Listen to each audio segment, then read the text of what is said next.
Hey, this is Shelby Bliss. The question was, as a BSN degree nurse, you have been asked to talk with the nursing leaders of the organization about your predictions related to changes in nursing and healthcare in the future.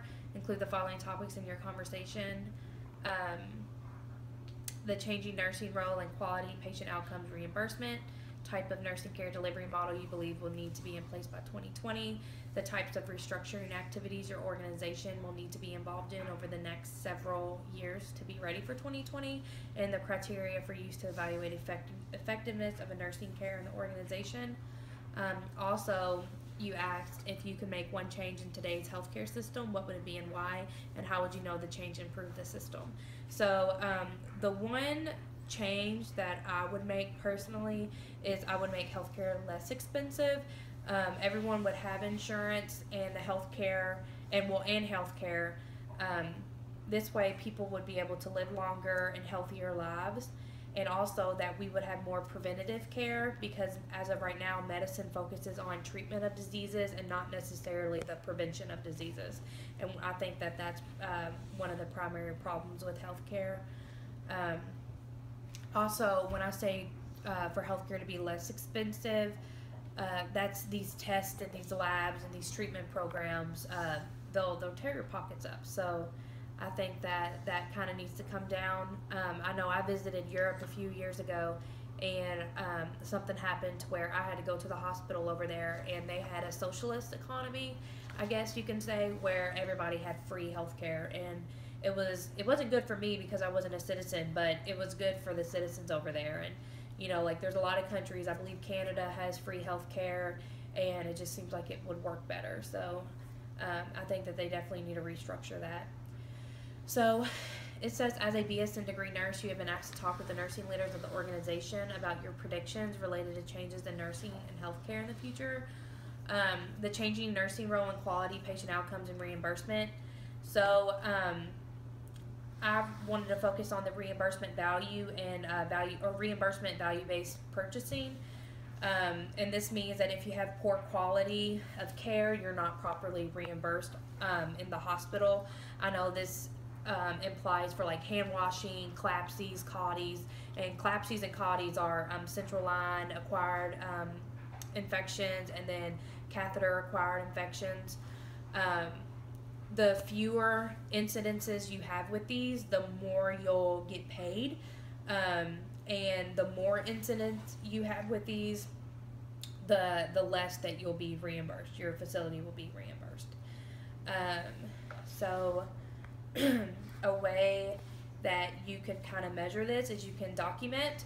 I know on my unit, for example, I work in the CVICU. We have to document peri-care once a shift, oral care once a shift, turns, dressing changes, everything, and all of it is documented. So whenever they audit our charts or whenever they go in to see for reimbursement purposes, they know that we are doing what we're supposed to do and we're trying to take care of these patients as best as we could, given the circumstances. What type of nursing care delivery model you believe will need to be in place by 2020? I think patient-centered care. I think that that is probably the best bet for all patients and employees alike. This means that the patient is the center and the nurse is working with other skilled levels like CNAs, LPNs. I know at my hospital we don't have LPNs on the unit because we have a very high acuity unit and LPNs would be able to do very, very little. But that's what it's about. It's about the RNs coordinating care with the respiratory therapists, the doctors, the CNAs, the PT and OT. And so I think that that needs to be in place, and I think that when that is in by 2020, and I think that the patient outcomes will be a lot better. What type of restructuring activities your organization will need to be involved in over the next several years to be ready for 2020? So I took a few notes on this. I say that my organization needs to have, just like California, mandated nurse-patient ratios. There was this article floating around on Facebook a few weeks ago, and it talked about mandated nursing patient ratios, and I think for ICU it said 2 to 1. I know in my ICU, if they're really, really high acuity, it's a 1 to 1 patient ratio. So I know that can't be said across the board, but you know, it's nice.